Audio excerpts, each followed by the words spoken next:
Good evening students. आज मैं आप लोगों को यहाँ तक बता दी थी जहाँ तक 9 तक का है ना। मेरे को कंफर्म याद नहीं है, 9वां एक बार तुम लोग बताना, ठीक है। तो चलो आज हम लोग 10वां क्वेश्चन देखते हैं। 10वां क्वेश्चन क्या है देखो तो, फूलों की एक क्यारी की पहली पंक्ति में 23 पौधे हैं, दूसरी पंक्ति में 21 पौधे हैं और तीसरी पंक्ति में 19 पौधे हैं इत्यादि। इस क्यारी की अंतिम पंक्ति में 5 पौधे हैं। क्यारी में कुल कितनी पंक्तियां हैं, ये आपको ज्ञात करना है। ये क्वेश्चन और ये क्वेश्चन लगभग एक जैसा है, तो मैं आपको 10वां बता रही हूँ, 11वें का हिंट दूंगी, आप लोग उसको खुद हल करना, ठीक है। तो देखो एकदम इजी हल है, बस लेंदी है, लेंदी का मतलब लंबा है लेकिन बहुत इजी है, ठीक है। देखो पहली पंक्ति में कितने पौधे हैं 23, दूसरी पंक्ति में कितने पौधे हैं 21, तीसरी पंक्ति में कितने पौधे हो गए 19 और अंतिम पंक्ति में दिया direct dash dash dash dash कितना हो गया 5।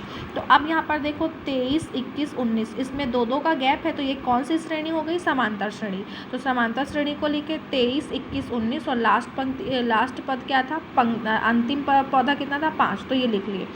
अब इसको आपको पता है प्रथम पद क्या हो जाएगा, ए का मान क्या हो गया 23, सार्वांतर दो का अंतर है, फिर भी 21 में से 23 को घटाए तो क्या मिल गया ऋण 2, क्योंकि ऋण 23 हो गया है ना। अंतिम पद आखिरी वाला पद ए एन का मान क्या हो गया, ये हो गया, ठीक है। तो ये हो गया आपके पास 5वां पद। क्यारी में कुल पंक्ति कितनी है, एन का मान नहीं पता तो ये क्वेश्चन मार्क है, यही मान हमको क्या करना है, निकालना है। सूत्र क्या होता है हमारे पास में, ए बराबर ए धन एन माइनस 1 इंटू डी, ठीक है। ये फॉर्मूला होता है हमारे पास में। ए एन का मान 5 है, ए का मान 23 है, एन का मान एन है क्योंकि एन का मान ही तो निकालना है, ऋण 1 और 2, डी का मान कितना है ऋण 2, ठीक है। हल किए 23 का 23 रहा, 2 का गुना एन से तो ऋण 2n, 2 का गुना ऋण 1 से तो ऋण और ऋण क्या हो गया धन 2, ठीक है। अब फिर से 23 धन में है, 2 भी धन में, तो 23 और 2 क्या हो गया 25 और ऋण 2n का ऋण 2n। अब यहाँ पर देखो बराबर की इस तरफ 25 को लाऊंगी तो इधर धन 25 है, बराबर की इस तरफ आया तो किस में बदल जाएगा ऋण 25 में, तो 5 ऋण 25 बराबर कितना हो जाएगा ऋण 2n, ठीक है। अब 25 में से 5 गया तो कितना बच गया, सॉरी यहाँ पर देखो कि आप बोले कि 25 5 है, यहाँ 2n कैसे हो गया, देखो बराबर है तो मैं कई बार बताई हूँ, मैं इसको इधर लिखूँ या इसको इधर लिखूँ, दोनों ही क्या है सही है, ठीक है। तो ये हो गया 25 में ऋण 25 में 5 गया तो क्या बचा ऋण 20 और ऋण 2n कहाँ गया सामने, इसके सामने भी ऋण है और इसके सामने भी ऋण है और बीच में कौन सा निशान है बराबर का, तो ऋण से ऋण क्या हो गया कट गया। जब बराबर का निशान रहता है या दोनों बटे में रहता है तो ऋण क्या हो जाते हैं कट जाते हैं। तो n का मान और इसके साथ n गुना में क्या है, n के साथ गुना में क्या है 2 है, तो 2 कहाँ चला गया बटा में, ठीक है, मतलब भाग में, तो 2 1 कम 2, 2 दहान 20, n का मान कितना हो गया 10। तो उत्तर में तुम क्या लिखोगे कि क्यारी में कुल पंक्तियाँ कितनी होगी 10 होगी, ठीक है। अब उसके बाद देखो ये 11वां क्वेश्चन, 11वां क्वेश्चन भी सेम इसी के जैसा है। प्रथम सप्ताह मतलब पहला पद का मान कितना है 5, तो ए का मान क्या हो गया 5, ठीक है। फिर अपनी साप्ताहिक बचत में 1.75 रुपीज़ बढ़ाता है, मतलब हफ्ते हफ्ते हफ्ते कितने रुपीज़ बढ़ा रहा है 1.75, मतलब टोटल डिफरेंस मतलब कॉमन डिफरेंस कितना हो गया, ये सार्वांतर है, हर हफ्ते बढ़ रहा है मतलब एक जैसा मान है, तो डी का मान हो गया ये 1.75। एनवें सप्ताह में उसकी साप्ताहिक बचत मतलब आखिरी सप्ताह में बता रहा है, ठीक है। तो आखिरी मान कितना हो गया, ये किसका मान हो गया तुम्हारा ए एन का मान हो गया। तो फिर से तुमको किसका मान निकालना है एन का, पूरा मान निकाल के दे दी हूँ। देखो ए का मान 5 है, डी का मान 1.75 है और ए एन का मान क्या है 20.75। तुमको किसका मान निकालना है एन का, जस्ट जैसे जैसे 10वां बताई हूँ ना वैसा ही है, ठीक है। अब ये भी क्वेश्चन बिल्कुल एकदम इजी है। यहाँ पर देखो समांतर श्रेणी 18, 15 सही 1/2, 13 का एक पद ऋण 47 है, तो कौन सा पद है। तो यहाँ पर ये भी इन्हीं के जैसे बनेगा, पहला पद क्या हो गया तुम्हारे पास में 18, डी का मान निकालोगे 15 सही 1/2 है, तो 15 दूनी 30 31/2, 31/2 से 18 को घटाओगे जो भी मान आएगा वो किसका मान निकलेगा डी का मान निकला, और ये किसका मान है ए एन का मान है, और तुमको मान किसका निकालना है एन बराबर क्वेश्चन मार्क। निकल गया सबका मान, ए का मान 18, डी का मान तुम खुद निकालोगे, ए एन का मान बता रही हूँ ऋण 47 है, एन का मान क्या है क्वेश्चन मार्क, तो ये आप निकालोगे, ठीक है। अब उसके बाद मैं आपको क्वेश्चन बता रही हूँ 13वां नंबर, ठीक है। 13वां नंबर क्वेश्चन क्या देखो तो, यदि किसी समांतर श्रेणी का 11वां पद 38 और 16वां पद क्या है 73 है, यहाँ पर दो क्वेश्चन एक मतलब दो एक साथ दे रहा है, 11वां पद 38 है और 16वां पद क्या है 73 है। जहाँ पर वहाँ आता है ना ये कौन किसका मान रहता है एन का मान रहता है, किसका मान रहता है ओह तो यहाँ पर देखो जहाँ पर वाप आता है ना, ये किसका मान रहता है, n का मान रहता है, ठीक है। तो यहाँ देखो 11वां पद 38 और 16वां पद कितना है, 73 है। तो इस श्रेणी का 31वां पद ज्ञात कीजिए। तो हम लोगों को इतना दिया है, 31वां पद ज्ञात करना है, ठीक है।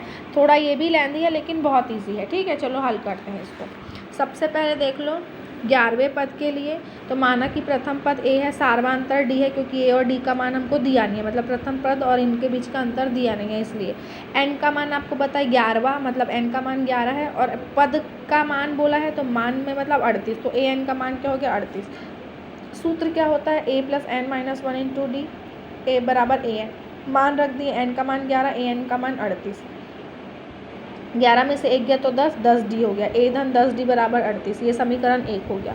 16वें पद के लिए हल करोगे तो प्रथम पद a सार्वंतर d, तो n बराबर 16, a n बराबर 73, सब में मान रख दिए, a धन n - 1 × d बराबर a n, a का मान नहीं पता, n ऋण 1 मतलब 16 ऋण 1, d बराबर 73, ठीक है। 16 में से 1 गया तो 15 हो गया, तो 15d बराबर 73, ये हो गया समीकरण नंबर 2। समीकरण 1 और 2 से, या लिख सकते हो समीकरण 1 और 2 को घटाने पर, ठीक है। हम यहाँ पर देखो घटा दिए, तो मैंने सब में ऋण का निशान लगा दी, एक धन एक ऋण है, कट गया। बड़ी संख्या कौन है, 10 और 15 में 15, तो 15 में से 10 गया तो कितना बचा, ऋण 5, क्यों, क्योंकि 15 के नीचे कौन सा निशान है, ऋण का है करके, ठीक है। अब फिर से ऋण 38 और यहाँ क्या है, ऋण 73, तो ऋण 73 में से 38 को घटाए तो क्या बचा, ऋण 35, ठीक है। इधर भी ऋण है, इधर भी ऋण है, और बीच में कौन सा निशान है, बराबर का, तो ऋण से ऋण क्या हो गया, कट गया। बार बार वही लाइन दोहराते, ध्यान से सुना करो, ठीक है। अब क्या है, 5d बराबर 35 हो गया कि नहीं, तो d का मान है 5 के साथ d क्या है, गुना में, तो d बराबर क्या होगा, 35/5, तो 5 एकम 5, 5 सत्ते 35, तो d का मान क्या हो गया, 7। अभी तक सिर्फ हमको d का मान मिला है, अब हमको किसका मान चाहिए, a का मान चाहिए। तो समीकरण 1 में मान रखेंगे तो a धन 10d बराबर 38, d का मान कितना आया था, 7, तो 7 दाम 70 है ना, बराबर 38। ये धन और ऋण से अलग हो रहा है ना, a धन 70 है, a गुना 70 रहता तो बटे में जाता, a धन 70 है इसलिए इधर जाएगा, ऋण में जाएगा, तो a बराबर 38 ऋण 70, तो 38 में से, या फिर बड़ी संख्या कौन सी है, ऋण 70, तो ऋण 70 में से 38 गया तो कितना बचा, ऋण 72, क्योंकि बड़ी संख्या कौन है, ऋण 70, ठीक है। तो ये बराबर हो गया आपके पास में ऋण 32। अब 31वें पद के लिए, कौन से पद के लिए, एक्चुअल में क्वेश्चन में हमको पूछा क्या है, देखो तो 31वां पद ज्ञात कीजिए, इतना इतना इतना है तो 31वां पद ज्ञात कीजिए बोले, तो लास्ट में हमको 31वां पद ही निकालना है।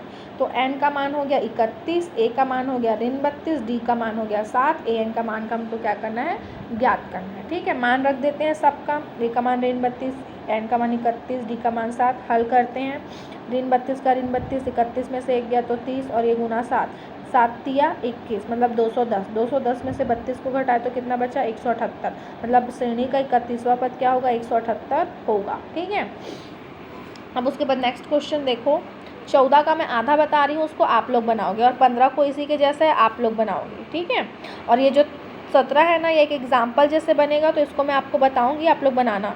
चलो देखते हैं 14वां क्वेश्चन। 14वां क्वेश्चन क्या बोल रहा है, देखो तो किसी समांतर श्रेणी का 12वां पद उसके 5वें पद से अधिक है। फिर से 12वां 5वां, ये 12वां 5वां किसका मान है, n का, किसका मान है, n का मान है, ठीक है। तो चलो आप देखो इस क्वेश्चन को। सबसे पहले 12वें पद के लिए, इसमें भी प्रथम पद और सार्वंतर नहीं है, तो माना कि हम लोग इसको अपने मन से मान लिए, तो माना कि प्रथम पद a और सार्वंतर d है।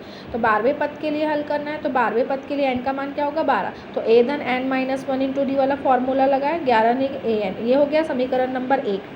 5वें पद के लिए तो a धन n - 1 × d प्लस 5 ऋण 1 d बराबर a n, ये हो गया समीकरण नंबर 2। अब प्रश्न से एक लाइन बोला है कि 12वां पद उसके 5वें पद से 14 अधिक है, तो 12वां पद का मान कितना आया, ये 1 धन 11d, उसके 5वें पद से 14 अधिक है, तो जो 5वां पद है उसमें 14 को क्या कर दिए, जोड़ दिए। आया समझ में, ये 12वां पद है, उसके 5वें पद से अधिक है, तो ये 12वां पद बराबर क्या होगा, चौथा पद धन 14, 14 अधिक है इसलिए ऐसा किए हैं, ठीक है।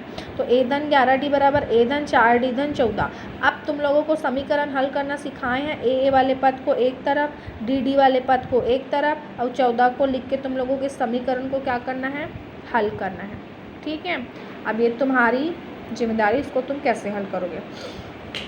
अब उसके बाद देखो, ये जो 15वां है ना, ये भी इसी के जैसे है। इसमें देखो प्रथम पद सार्वंतर सब तुम निकालोगे, लेकिन 54वें पद में क्या करोगे, 132 को जोड़ दोगे, ठीक है। 132 को क्या करना है, जोड़ देना। यहाँ पर देखो 3 15 दिया है, तो पहला पद 3 और 15 में से 3 गया तो कितना बचा, 12। तो डी का मान हो गया तुम्हारे पास 12। और 54वें पद के लिए, मतलब ये 54वां पद क्या है, एन का मान है कि नहीं है, तो उसमें 132 को क्या कर दोगे, जोड़ दोगे, तो ये क्या हो जाएगा तुम्हारा, हल हो जाएगा। ठीक है। अब इसके बाद देखो ये क्वेश्चन है ना, 3 अंकों वाली कितनी संख्या है 3 से विभाज्य है, तो 3 का पहाड़ा पढ़ना है। किसका पहाड़ा पढ़ना है, 3 का पहाड़ा है ना। इसको मैं आपको बताती हूँ एक एग्जाम्पल सेम ऐसा ही है, तो उसके जैसे बनाना। ये देखो, ये इसके जैसे बनेगा। यहाँ पर बोला है 2 अंकों वाली कितनी संख्या 5 से विभाज्य है। 2 अंकों वाली बोला है, तो मतलब कहाँ से कहाँ तक, 2 अंक वाला कहाँ से शुरू होता है, 10 से लेकर कहाँ तक ख़त्म होता है, 99। तो इसके बीच में कितनी संख्या 5 से विभाज्य है, तो मतलब कि जो 5 से डिवाइड हो सके वाले नंबर को चूज़ करना है। तो वैसे ही इसमें क्या करना है, 3 अंकों वाली बोला है, कितनी संख्या, 3 अंकों वाली कितनी संख्या है, 3 से विभाज्य। तो 3 अंकों वाली संख्या कहाँ से शुरू होती है, 100 से, और 100 से कहाँ तक ख़त्म हो जाती है, 999 पे क्या होती है, ख़त्म होती है। लेकिन 3 से ये डिवाइड नहीं होता है। ठीक है। तो इसको क्या करोगे, आप लोग हल करोगे, डिवाइड करके देखना कि 3 से कितनी हल होते हैं, और उसके बाद मुझे बताना। ठीक है। 5 वाला देख के ऐसा ही 17वां बनाना। ठीक है। ये भी तुम लोग से बन जाएगा। 10वां पद याद कीजिए करके, अंतिम से 10वां बोला तो भी बन जाएगा। इसको देखना, इसके जैसा एक एग्जाम्पल भी होगा। अब यहाँ से मोस्ट इंपॉर्टेंट क्वेश्चन शुरू होते हैं। ठीक है। इन तीनों में से एक क्वेश्चन आपके पेपर में आता ही आता है, तो इसको मैं कल बताऊँगी। चलो बाय।